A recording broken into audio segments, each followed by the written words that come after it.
ನಮಸ್ಕಾರ ಸ್ನೇಹಿತರೆ, IPO Kannada YouTube ಚಾನಲ್ಗೆ ತಮಗೆಲ್ಲರೂ ಸ್ವಾಗತ. ಇಂದಿನ ವಿಡಿಯೋದಲ್ಲಿ ಲುಮಿನೋ ಇಂಡಸ್ಟ್ರೀಸ್ IPO ಬಗ್ಗೆ ಪ್ರಮುಖ ಮಾಹಿತಿಯನ್ನು ಸರಳವಾಗಿ ತಿಳಿದುಕೊಳ್ಳೋಣ. ಈ IPO ಯಾವಾಗ ಓಪನ್ ಆಗ್ತದೆ, ಕಂಪ್ನಿ ಏನು ಮಾಡುತ್ತದೆ, ಕಂಪನಿಯ ಫೈನಾನ್ಷಿಯಲ್ ಪರ್ಫಾರ್ಮೆನ್ಸ್ ಹೇಗಿದೆ, ಕೀ ಪರ್ಫಾರ್ಮೆನ್ಸ್ ಇಂಡಿಕೇಟರ್ಸ್ ಹೇಗಿವೆ, ಪಿಯರ್ ಕಂಪನೀಸ್ಗೆ ಹೋಲಿಸಿದರೆ ವ್ಯಾಲ್ಯೂಯೇಷನ್ ಹೇಗಿದೆ, ಕಂಪನಿಯ ಸ್ಟ್ರೆಂತ್ ಹಾಗೂ ರಿಸ್ಕ್ಗಳೇನು, ಹಾಗೆ ಪ್ರಸ್ತುತ GMP ಎಷ್ಟಿದೆ, ಕೊನೆಗೆ ಈ IPOಗೆ ಅಪ್ಲೈ ಮಾಡಬೇಕಾ ಬೇಡವಾ ಎಂಬುದನ್ನು ನೋಡೋಣ. ಮೊದಲಿಗೆ IPO ಪ್ರಮುಖ ಮಾಹಿತಿಯಿಂದ ಆರಂಭಿಸೋಣ. ಲುಮಿನೋ ಇಂಡಸ್ಟ್ರೀಸ್ IPO ಆಗಸ್ಟ್ 27ರಂದು ಓಪನ್ ಆಗಿ ಆಗಸ್ಟ್ 31, 2026ರಂದು ಕ್ಲೋಸ್ ಆಗಲಿದೆ. IPO ಪ್ರೈಸ್ ಬ್ಯಾಂಡ್ 78 ರೂಪಾಯಿಂದ 82 ರೂಪಾಯಿವರೆಗೆ ಇದೆ. ಒಂದು ಲಾಟ್ನಲ್ಲಿ 182 ಷೇರುಗಳಿವೆ. ಅಂದರೆ 82 ರೂಪಾಯಿ ಅಪ್ಪರ್ ಪ್ರೈಸ್ ಬ್ಯಾಂಡ್ನಲ್ಲಿ ಒಂದು ಲಾಟ್ಗೆ 14,924 ರೂಪಾಯಿ ಬೇಕಾಗುತ್ತದೆ. ಕಂಪನಿಯ ಒಟ್ಟು IPO ಇಶ್ಯೂ ಸೈಜ್ ಸುಮಾರು 700 ಕೋಟಿ ರೂಪಾಯಿ ಇದೆ. ಇದರಲ್ಲಿ 500 ಕೋಟಿ ರೂಪಾಯಿ ಫ್ರೆಶ್ ಇಶ್ಯೂ ಮತ್ತು 200 ಕೋಟಿ ರೂಪಾಯಿ ಆಫರ್ ಫಾರ್ ಸೇಲ್ ಆಗಿದೆ. IPO ಅಲಾಟ್ಮೆಂಟ್ ಸೆಪ್ಟೆಂಬರ್ 1ರಂದು ಮತ್ತು ಲಿಸ್ಟಿಂಗ್ ಸೆಪ್ಟೆಂಬರ್ 3ರಂದು BSE ಮತ್ತು NSEಯಲ್ಲಿ ನಡೆಯಲಿದೆ. ಇನ್ನು ಕಂಪನಿ ಏನು ಮಾಡುತ್ತದೆ, ಅದರ ಬಿಸ್ನೆಸ್ ಏನೆಂಬುದನ್ನು ನೋಡೋಣ. ಲುಮಿನೋ ಇಂಡಸ್ಟ್ರೀಸ್ 2005ರಲ್ಲಿ ಸ್ಥಾಪನೆಯಾದ ಕಂಪನಿಯಾಗಿದ್ದು, ಇದರ ಬಿಸ್ನೆಸ್ ಹಿಸ್ಟ್ರಿ 1989ರಿಂದ ಬಂದಿದೆ. ಕಂಪನಿ ಮುಖ್ಯವಾಗಿ ಕೇಬಲ್ಸ್, ಕಂಡಕ್ಟರ್ಸ್ ಮತ್ತು ವೈರ್ಸ್ಗಳನ್ನು ತಯಾರಿಸುತ್ತದೆ. ಇದರ ಜೊತೆಗೆ power transmission and distribution, railway electrification, STLs reconductoring, solar power ಮತ್ತು EHV ಸಬ್ ಸ್ಟೇಷನ್ ಮುಂತಾದ ಇನ್ಫ್ರಾಸ್ಟ್ರಕ್ಚರ್ ಪ್ರಾಜೆಕ್ಟ್ಗಳಲ್ಲಿ EPC ಬಿಸ್ನೆಸ್ ಕೂಡ ಮಾಡುತ್ತದೆ. ಕಂಪನಿಗೆ ಪವರ್ ಮತ್ತು ಎನರ್ಜಿ ಸೆಕ್ಟರ್ನಲ್ಲಿ 3 ದಶಕಗಳಿಂದ ಹೆಚ್ಚು ಅನುಭವವಿದೆ. ಕಂಪನಿಯ ಮ್ಯಾನುಫ್ಯಾಕ್ಚರಿಂಗ್ ಫೆಸಿಲಿಟಿ ವೆಸ್ಟ್ ಬೆಂಗಾಲ್ನ ಹೌರಾನಲ್ಲಿದೆ. ಇಲ್ಲಿ ವರ್ಷಕ್ಕೆ ಸುಮಾರು 40,000 MT ಅಲ್ಯೂಮಿನಿಯಂ ಕನ್ಸಪ್ಷನ್ ಕೆಪಾಸಿಟಿ ಹೊಂದಿದೆ. ಕಂಪನಿ ತನ್ನ ಪ್ರಾಡಕ್ಟ್ಗಳನ್ನು ಆಫ್ರಿಕಾ, ಲ್ಯಾಟಿನ್ ಅಮೆರಿಕಾ ಮತ್ತು ಸೌತ್ ಈಸ್ಟ್ ಏಷ್ಯಾ ದೇಶಗಳಿಗೂ ಎಕ್ಸ್ಪೋರ್ಟ್ ಮಾಡುತ್ತದೆ. ಇದರ ಕಸ್ಟಮರ್ಸ್ಗಳಲ್ಲಿ RDSO, PGCIL, NTPC, L&T, Tata projects, KEC international ಮತ್ತು ಕಲ್ಪತರು ಪವರ್ ಟ್ರಾನ್ಸ್ಮಿಷನ್ ಮುಂತಾದ ಪ್ರಮುಖ ಸಂಸ್ಥೆಗಳು ಸೇರಿವೆ. ಈಗ ಕಂಪನಿಯ ಫೈನಾನ್ಷಿಯಲ್ ಪರ್ಫಾರ್ಮೆನ್ಸ್ ಹೇಗಿದೆ ಎಂಬುದು ನೋಡೋಣ. ಕಂಪನಿಯ ಟೋಟಲ್ ಇನ್ಕಮ್ ಫೈನಾನ್ಷಿಯಲ್ ಇಯರ್ 2023-24ರಲ್ಲಿ 1,424.63 ಕೋಟಿ ರೂಪಾಯಿ ಇತ್ತು. ಫೈನಾನ್ಷಿಯಲ್ ಇಯರ್ 2024-25ರಲ್ಲಿ ಇದು 1,946.68 ಕೋಟಿ ರೂಪಾಯಿಗೆ ಏರಿಕೆಯಾಗಿದೆ ಮತ್ತು 2025-26ರಲ್ಲಿ 2,089.31 ಕೋಟಿ ರೂಪಾಯಿಗೆ ತಲುಪಿದೆ. ಅಂದರೆ ಕಳೆದ 3 ವರ್ಷಗಳಲ್ಲಿ ಕಂಪನಿಯ ಆದಾಯದಲ್ಲಿ ಉತ್ತಮ ಬೆಳವಣಿಗೆ ಕಂಡುಬಂದಿದೆ. ಇನ್ನು ಪ್ರಾಫಿಟ್ ಆಫ್ಟರ್ ಟ್ಯಾಕ್ಸ್ ನೋಡಿದರೆ ಫೈನಾನ್ಷಿಯಲ್ ಇಯರ್ 2024ರಲ್ಲಿ 86.61 ಕೋಟಿ ರೂಪಾಯಿ, 2025ರಲ್ಲಿ 124.59 ಕೋಟಿ ರೂಪಾಯಿ ಮತ್ತು 2026ರಲ್ಲಿ 160 ಕೋಟಿ ರೂಪಾಯಿ ಪ್ರಾಫಿಟ್ ಗಳಿಸಿದೆ. ಅಂದರೆ ಪ್ರಾಫಿಟ್ ಕೂಡ ನಿರಂತರವಾಗಿ ಹೆಚ್ಚಾಗಿದೆ. EBITDA ಕೂಡ 2024ರಲ್ಲಿ 145.9 ಕೋಟಿಯಿಂದ 2026ರಲ್ಲಿ 238.95 ಕೋಟಿ ರೂಪಾಯಿಗೆ ಏರಿಕೆಯಾಗಿದೆ. ನೆಟ್ವರ್ತ್ ನೋಡಿದರೆ 2024ರಲ್ಲಿ 445.86 ಕೋಟಿ ಇದ್ದದ್ದು 2026ರಲ್ಲಿ 729.58 ಕೋಟಿ ರೂಪಾಯಿಗೆ ತಲುಪಿದೆ. ಹೀಗಾಗಿ ಫೈನಾನ್ಷಿಯಲ್ ಪರ್ಫಾರ್ಮೆನ್ಸ್ ನೋಡಿದಾಗ ರೆವೆನ್ಯೂ, ಪ್ರಾಫಿಟ್, EBITDA ಮತ್ತು ನೆಟ್ವರ್ತ್ನಲ್ಲಿ ಒಟ್ಟಾರೆ ಉತ್ತಮ ಗ್ರೋತ್ ಕಾಣಿಸುತ್ತಿದೆ. ಈಗ ಕಂಪನಿಯ ಕೀ ಪರ್ಫಾರ್ಮೆನ್ಸ್ ಇಂಡಿಕೇಟರ್ಸ್ ಅಥವಾ KPIಗಳನ್ನು ನೋಡೋಣ. ROE 2024ರಲ್ಲಿ 21.52% ಇದ್ದು 2026ರಲ್ಲಿ ಅದು 24.62% ಆಗಿದೆ. ಅಂದರೆ ಶೇರ್ ಹೋಲ್ಡರ್ಸ್ನ ಹಣವನ್ನು ಕಂಪನಿ ಎಷ್ಟು ಪರಿಣಾಮಕಾರಿಯಾಗಿ ಬಳಸುತ್ತಿದೆ ಎಂಬುದನ್ನು ತೋರಿಸುವ ROE ಉತ್ತಮ ಮಟ್ಟದಲ್ಲಿದೆ.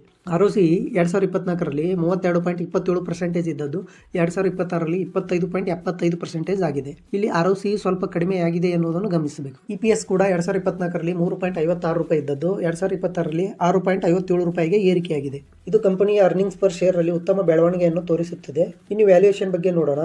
ಲುಮಿನೋ ಇಂಡಸ್ಟ್ರೀಸ್ನ ಪ್ರೀ IPO PE ರೇಷಿಯೋ ಸುಮಾರು 12.48 ಪಟ್ಟು ಇದೆ. ಪೋಸ್ಟ್ IPO PE ರೇಷಿಯೋ ಸುಮಾರು 15.62 ಪಟ್ಟು ಆಗಿದೆ. ಪಿಯರ್ ಕಂಪನೀಸ್ಗೆ ಹೋಲಿಸಿದರೆ ಲುಮಿನೋ ಇಂಡಸ್ಟ್ರೀಸ್ನ PE ರೇಷಿಯೋ ಕಡಿಮೆ ಮಟ್ಟದಲ್ಲಿದೆ. ಉದಾಹರಣೆಗೆ ಅಪಾರ್ ಇಂಡಸ್ಟ್ರೀಸ್ PE ರೇಷಿಯೋ ಸುಮಾರು 47 ಪಟ್ಟು ಇದೆ. ಕಲ್ಪತರು ಪ್ರಾಜೆಕ್ಟ್ಸ್ ಇಂಟರ್ನ್ಯಾಷನಲ್ ಸುಮಾರು 38 ಪಟ್ಟು ಇದೆ. KEC ಇಂಟರ್ನ್ಯಾಷನಲ್ ಸುಮಾರು 73 ಪಟ್ಟು ಇದೆ.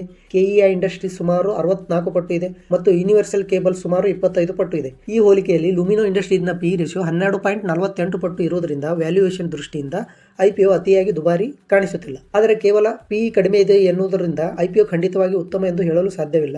ಈಗ ಕಂಪನಿಯ ಪ್ರಮುಖ ಸ್ಟ್ರೆಂತ್ ನೋಡೋಣ. ಮೊದಲನೇದು, ಕಂಪನಿಗೆ ಪವರ್ ಇನ್ಫ್ರಾಸ್ಟ್ರಕ್ಚರ್ ಸೆಕ್ಟರ್ನಲ್ಲಿ 3 ದಶಕಗಳಿಂದ ಹೆಚ್ಚು ಅನುಭವ ಇದೆ. ಎರಡನೇದು, ಕಂಪನಿಯು ಕೇಬಲ್ಸ್ ಮತ್ತು ಕಂಡಕ್ಟರ್ಸ್ ಮ್ಯಾನುಫ್ಯಾಕ್ಚರಿಂಗ್ ಜೊತೆಗೆ EPC ಬಿಸ್ನೆಸ್ ಕೂಡ ಮಾಡುತ್ತದೆ. ಇದರಿಂದ ಬಿಸ್ನೆಸ್ ಡೈವರ್ಸಿಫಿಕೇಶನ್ ಸಿಗುತ್ತದೆ. ಮೂರನೇದು, ಕಂಪನಿಯ ಪ್ರಮುಖ ಇಂಡಿಯನ್ ಯುಟಿಲಿಟೀಸ್ ಮತ್ತು EPC ಕಂಪನೀಸ್ಗಳೊಂದಿಗೆ ಬಿಸ್ನೆಸ್ ರಿಲೇಶನ್ಶಿಪ್ ಹೊಂದಿದೆ. ನಾಲ್ಕನೆಯದು, ಕಂಪನಿಗೆ ಇಂಟರ್ನ್ಯಾಷನಲ್ ಎಕ್ಸ್ಪೋರ್ಟ್ ಪ್ರೆಸೆನ್ಸ್ ಕೂಡ ಇದೆ ಮತ್ತು ಎಕ್ಸ್ಪೀರಿಯನ್ಸ್ ಮ್ಯಾನೇಜ್ಮೆಂಟ್ ಹಾಗೂ ಮ್ಯಾನುಫ್ಯಾಕ್ಚರಿಂಗ್ ಇನ್ಫ್ರಾಸ್ಟ್ರಕ್ಚರ್ ಕೂಡ ಕಂಪನಿಗೆ ಪ್ರಮುಖ ಸ್ಟ್ರೆಂತ್ಗಳಾಗಿವೆ. ಆದರೆ ಪ್ರತಿಯೊಂದು ಕಂಪನಿಯಲ್ಲಿಯೂ ಕೆಲವು ರಿಸ್ಕ್ಗಳಿರುತ್ತವೆ. ಮೊದಲನೆಯ ಪ್ರಮುಖ risk raw material price risk. Aluminium, copper, steel, XLPE ಮತ್ತು PVC ಮುಂತಾದ ರಾ ಮೆಟೀರಿಯಲ್ಸ್ ಬೆಲೆಯಲ್ಲಿ ಏರಿಳಿತವಾದರೆ ಕಂಪನಿಯ ಕಾಸ್ಟ್ ಮತ್ತು ಪ್ರಾಫಿಟ್ ಮೇಲೆ ಪರಿಣಾಮ ಬೀರಬಹುದು. ಎರಡನೇದು EPC ಕಾಂಟ್ರಾಕ್ಟ್ ರಿಸ್ಕ್. EPC ಬಿಸ್ನೆಸ್ನಲ್ಲಿ ಹೊಸ ಪ್ರಾಜೆಕ್ಟ್ಗಳನ್ನು ಕಾಂಪಿಟೇಟಿವ್ ಬಿಡ್ಡಿಂಗ್ ಮೂಲಕ ಪಡೆಯಬೇಕಾಗುತ್ತದೆ. ಕಾಂಪಿಟೇಷನ್ ಹೆಚ್ಚಾದರೆ ಮಾರ್ಜಿನ್ಸ್ ಮತ್ತು ಕ್ಯಾಶ್ ಫ್ಲೋ ಮೇಲೆ ಪರಿಣಾಮ ಬೀರುವ ಸಾಧ್ಯತೆ ಇದೆ. ಮೂರನೇದು ವರ್ಕಿಂಗ್ ಕ್ಯಾಪಿಟಲ್ ರಿಸ್ಕ್. ಈ ಬಿಸ್ನೆಸ್ನಲ್ಲಿ ಕಸ್ಟಮರ್ಸ್ರಿಂದ ಪೇಮೆಂಟ್ಸ್ ಬರಲು ಸಮಯ ಬೇಕಾಗಬಹುದು. ರಿಸೀವೇಬಲ್ಸ್ ಹೆಚ್ಚಾದರೆ ಕಂಪನಿಗೆ ವರ್ಕಿಂಗ್ ಕ್ಯಾಪಿಟಲ್ ಅಗತ್ಯವೂ ಹೆಚ್ಚಾಗುತ್ತದೆ. ಈಗ IPOನಲ್ಲಿ ಹೂಡಿಕೆದಾರರು ಗಮನಿಸುವ ವಿಷಯವಾದ GMP ಬಗ್ಗೆ ನೋಡೋಣ. ಪ್ರಸ್ತುತ ಲಭ್ಯ ಇರುವ ಮಾಹಿತಿ ಪ್ರಕಾರ ಲುಮಿನೋ ಇಂಡಸ್ಟ್ರೀಸ್ IPOದ GMP ಸುಮಾರು ₹47 ಎಂದು ತೋರಿಸಲಾಗುತ್ತದೆ.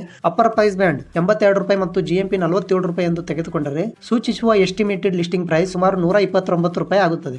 ಅಂದರೆ ₹82 ಇಶ್ಯೂ ಪ್ರೈಸ್ಗೆ ಹೋಲಿಸಿದರೆ ಸುಮಾರು 57% ಪ್ರೀಮಿಯಂ ಅನ್ನು GMP ಸೂಚಿಸುತ್ತದೆ. ಆದರೆ ಇಲ್ಲಿ ಒಂದು ಮುಖ್ಯ ವಿಷಯ, GMP ಅಧಿಕೃತ ಮಾರ್ಕೆಟ್ ಪ್ರೈಸ್ ಅಲ್ಲ.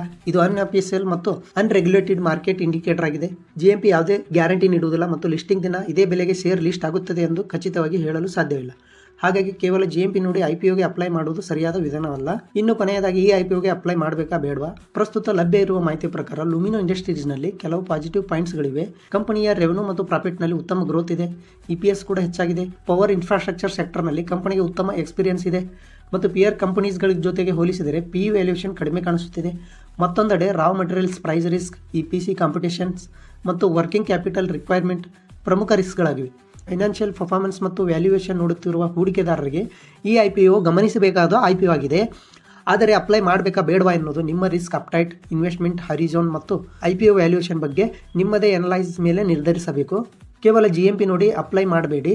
IPOಗೆ ಅಪ್ಲೈ ಮಾಡುವ ಮೊದಲು ಕಂಪನಿಯ RSP, ಫೈನಾನ್ಷಿಯಲ್ ರಿಸ್ಕ್ ಫ್ಯಾಕ್ಟರ್ಸ್ ಮತ್ತು ವ್ಯಾಲ್ಯೂಯೇಷನ್ ಅನ್ನು ಒಮ್ಮೆ ಪರಿಶೀಲಿಸುವುದು ಉತ್ತಮ. ಇದು ಯಾವುದೇ ಬೈ ಅಥವಾ ಸೆಲ್ ರೆಕಮೆಂಡೇಶನ್ ಅಲ್ಲ. ಇದು ಕೇವಲ ಮಾಹಿತಿ ಮತ್ತು ಎಜುಕೇಷನ್ ಪರ್ಪಸ್ಗಾಗಿ. ಈ ಲುಮಿನೋ ಇಂಡಸ್ಟ್ರೀಸ್ IPO ನಿಮಗೆ ಹೇಗೆ ಅನಿಸಿತು? ನೀವು ಅಪ್ಲೈ ಮಾಡಲು ಯೋಚಿಸುತ್ತಿದ್ದೀರಾ ಅಥವಾ ಅವಾಯ್ಡ್ ಮಾಡುತ್ತಿದ್ದೀರಾ ಎಂಬುದನ್ನು ಕಮೆಂಟ್ನಲ್ಲಿ ತಿಳಿಸಿ. ಇಂತಹ IPO ಅಪ್ಡೇಟ್ಸ್ ಮತ್ತು ಸರಳವಾದ IPO ವಿವರಣೆಗಾಗಿ ನಮ್ಮ IPO ಕನ್ನಡ ಚಾನಲನ್ನು ಸಬ್ಸ್ಕ್ರೈಬ್ ಮಾಡಿ. ಈ ವಿಡಿಯೋ ನಿಮಗೆ ಉಪಯುಕ್ತವಾಗಿದ್ದರೆ ಲೈಕ್ ಮಾಡಿ ಮತ್ತು ನಿಮ್ಮ ಸ್ನೇಹಿತರೊಂದಿಗೆ ಶೇರ್ ಮಾಡಿ. ಧನ್ಯವಾದಗಳು.